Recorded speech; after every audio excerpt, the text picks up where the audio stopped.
Plastic పెట్టే చోట biodegradable material పెట్టాలంటే దానికి ఆ పర్టికులర్ ప్రింటింగ్ మెషిన్ ఎంతవరకు యాక్సెప్ట్ చేస్తే కలర్స్ అంత సాచురేషన్ ఇవన్నీ కూడా ఆలోచించాలి దేశం.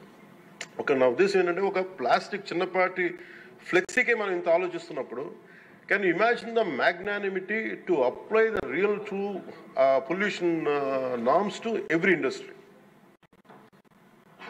ప్రపంచం మొత్తం మీద ఇది ఒక భారతదేశం లేదు, ప్రపంచం మొత్తం మీద I'm very deep committed environmentalist అధ్యక్షుడు. నేను రియల్ లైఫ్లో వాడటానికి మనం ఆలోచిస్తాను. కానీ ప్రాక్టికల్గా మనం చూసేటప్పటికి ఇప్పుడు ఏ పరిశ్రమ అయినా సరే పొల్యూషన్ లేకుండా ఏ పరిశ్రమ లేదు, ఒకటి లేదు. కాబట్టి ఏమవుతుంది, అప్లై చేయాలి ఒక రూల్ అంటే ఇది గౌరవ ముఖ్యమంత్రి గారు కూడా మీకు రెగ్యులేటరీ బాడీగా ఉండాలి తప్ప మీరు ఎన్ఫోర్స్మెంట్ బాడీగా నిజంగా పొల్యూషన్ కంట్రోల్ ఉంటే అది ఏ రకమైన ఒక అస్తిత్వానికి దారి ఒక స్థిమితం లేకుండా ఎలా వెళ్ళిపోతుందని ఒక భయం ఉంది అందరికీ, ఇంక్లూడింగ్ గౌరవ ముఖ్యమంత్రి గారికి కూడా ఉంది. ఇది వారి దృష్టికి నేను ప్రత్యేకంగా తెలియజేశాను.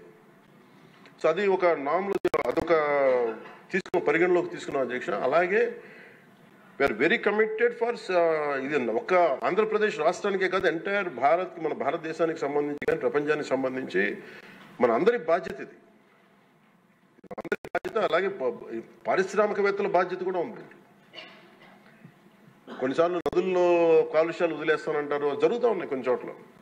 ఉదాహరణకి మనకి డెల్టా పేపర్ మిల్సే ఉంది, మనకి భీమవరం డెల్టా పేపర్ మిల్స్ మొత్తం అసలు కూర్చోబెట్టి ఒక బలమైన పంట కాలం నాశనం అయిపోయినాయి. అది మీ దృష్టిలో ఉంటుంది, మీకు తెలుసు. కానీ ఇప్పుడు దాన్ని తీసేద్దామంటే ఇప్పుడు దీన్ని ఎలా శిక్షిస్తారు దీన్ని చెప్పండి. దీనికి కొంత ఒక విస్తృతం నేను ఎందుకు నేను ఒక వేగ్గా అడగలేదు అధ్యక్ష.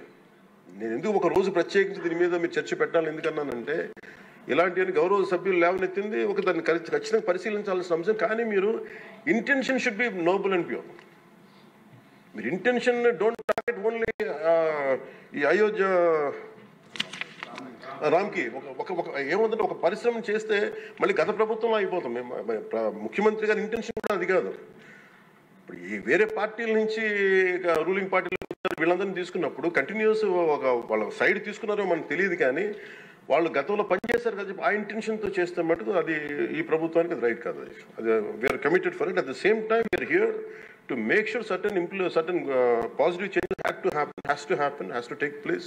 But how do we take it forward? ఇది ఒక విస్తృత స్థాయి చర్చ జరిగితే తప్ప గౌరవ ముఖ్యమంత్రి గారు కూడా దీని మీద నిర్ణయం తీసుకోవాలంటే గౌరవ సభ్యులందరూ కూడా దీంట్లో పాల్గొని ఈ నిర్ణయం తీసుకుంటే ఈ పాలసీ చేంజ్ చేస్తే ఇంప్లిమెంట్ చేస్తే ఒక పాలసీని ఇంప్లిమెంట్ చేయాలో ఏమేమి ఉంటాయి కళ్ళ ముందు. మనకి ఈ రోజుకి వివేకానంద గారి కేసులో మర్డర్ జరిగిందని తెలుసు, మనం ఇంకా చేయలేకపోతున్నాం దాన్ని. ఇవన్నీ అందుకని దీన్ని ఏంటంటే నా ఉద్దేశంలో అపీల్ టు యూ గౌరవ శాసనసభ్యుల్ని నేను ఒకటే కోరేది ఏంటంటే బొండమ్మ గారిని ఖచ్చితంగా it will be taken, it will be considered and this is my commitment to you all. ఈ సభకి మీ ద్వారా నేను కమిట్మెంట్ ఇస్తాను. పర్యావరణాన్ని చాలా చాలా ప్రథమ బాధ్యతగా తీసుకున్నాం అధ్యక్ష. కాకపోతే దీనికి ఏంటంటే ఫండింగ్ ఇవన్నీ ఉన్నాయి. మీ ఫండింగ్ దాటి కూడా చెప్తున్నాం అధ్యక్ష. ఇది ఒక